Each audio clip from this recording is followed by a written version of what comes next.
രാവിലെ തന്നെ പറമ്പിലൂടെ ഒരു തൈയും തപ്പി ഇറങ്ങിയതാണ്. ഇന്ന് എൻവയോൺമെൻ്റ് ഡേ ആയിട്ട് റിച്ചൂസിൻ്റെ സ്കൂളിലേക്ക് ഒക്കെ ഒരു തൈ വേണം. വലിയ ആവശ്യത്തിൽ ഞാൻ കണ്ടുപിടിച്ചൊരു തൈയാണിത്. കണ്ടപ്പോൾ എന്തോ നല്ല തൈയാണ് ഞാൻ തെറ്റിദ്ധരിച്ചു. അപ്പോഴാണ് ഉമ്മ പറയുന്നത് പൊട്ടത്തി ഇതൊന്നും തൈയല്ലാന്ന്. അങ്ങനെ അവസാനം തിരഞ്ഞ് ഒരു ചെറിയ മാവിൻ്റെയും ചെറിയൊരു പ്ലാവിൻ്റെയും തൈ കിട്ടി. തെയ്ത്ത് വരുന്നതേ ഉള്ളൂ. വലിയ മരമായി വരട്ടെ എന്നും പറഞ്ഞ് ചെറിയൊരു കവറിലാക്കി റിച്ചൂസിൻ്റെ ബാഗിലേക്ക് വെച്ചു. യൂണിഫോം കിട്ടാത്തതുകൊണ്ട് കളർ ഡ്രസ്സാണ് ഇന്നിടുന്നത്. പിന്നെ 2 ഭാഗത്തുനിന്ന് മുടി കെട്ടിക്കൊടുത്തു. ഇപ്പോൾ ലഞ്ച് ബോക്സ് റെഡിയാക്കണം. മുട്ട ബിരിയാണിയാണ് ലഞ്ചിന്. നെയ്ച്ചോറും ഒരു ബിരിയാണി മസാല ഇട്ട മുട്ടയും.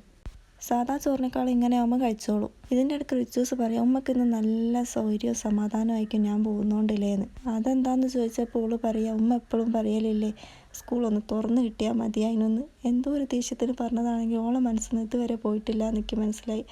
നമ്മൾ ദേഷ്യത്തിൽ പറയുന്നതാണെങ്കിൽ മക്കളെ മനസ്സിൽ നിന്ന് അത് പോകില്ല. ഓളില്ലാതെ ഇന്നത്തെ ദിവസം എത്ര ബോറിംഗ് ആയിരുന്നു നോക്കറിയില്ലല്ലോ.